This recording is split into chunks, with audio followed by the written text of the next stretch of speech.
അപ്പോൾ ഈ ചെമ്മണ്ണൂർ ഗ്രൂപ്പിനെ പറ്റി പറയുമ്പോൾ എനിക്കൊരിക്കലും ചെമ്മണ്ണൂർ ഗ്രൂപ്പിൽ വർക്ക് ചെയ്യുന്ന സ്റ്റാഫിനെ പറ്റി പറയാതെ പോകാൻ പറ്റില്ല.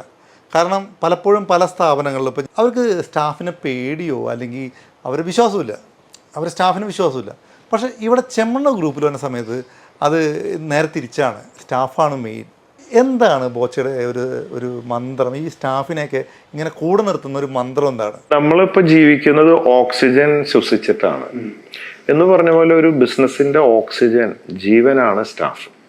സ്റ്റാഫ് ഇല്ലാണ്ട് നമ്മളൊരു വ്യക്തി എന്തോരം കഴിവുണ്ടെങ്കിലും നമുക്ക് ഒന്നും ചെയ്യാൻ സാധിക്കില്ല. അപ്പോൾ വിശ്വസ്തരായ സ്റ്റാഫ് ഉണ്ടാവുക എന്നതാണ്. പിന്നെ അവരെ നമ്മൾ പഠിപ്പിക്കണം. അവരെ പഠിച്ചിട്ട് അവർ ഇത് ചെയ്യാൻ നമ്മൾ സപ്പോർട്ട് ചെയ്യണം. അവർ ചെയ്യണം സിസ്റ്റമാറ്റിക് ആയിട്ട്. ഇപ്പം ഞാൻ മാത്രം ചെയ്യുകയാണെങ്കിൽ ഒരു കടയിട്ടിട്ട് ഞാൻ ഇരിക്കേണ്ടി വരും. ഈ 17 തരം ബിസിനസ്സുകൾ ചെയ്യുമ്പോൾ, പല രാജ്യത്ത് ബിസിനസ്സുകൾ ചെയ്യുമ്പോൾ അവർക്ക് വിട്ടുകൊടുക്കണം. എന്നിട്ട് അതിൻ്റെ കടിഞ്ഞാണം നമ്മുടെ കയ്യിൽ ഉണ്ടാവണം. കുറച്ച് ലൂസാക്കി കൊടുക്കണം. വല്ലാണ്ട് ലൂസാകുമ്പോൾ ഒന്ന് ടൈറ്റ് ചെയ്യേണ്ടി വരും. അങ്ങനെയൊക്കെയാണ് ഇത് നടത്താൻ പറ്റുള്ളൂ. എൻ്റെ കൂടെയൊക്കെ എത്രയോ വർഷങ്ങൾ പഴക്കമുള്ള സ്റ്റാഫ്, 30 വർഷം പഴക്കമുള്ള സ്റ്റാഫുകളുണ്ട്.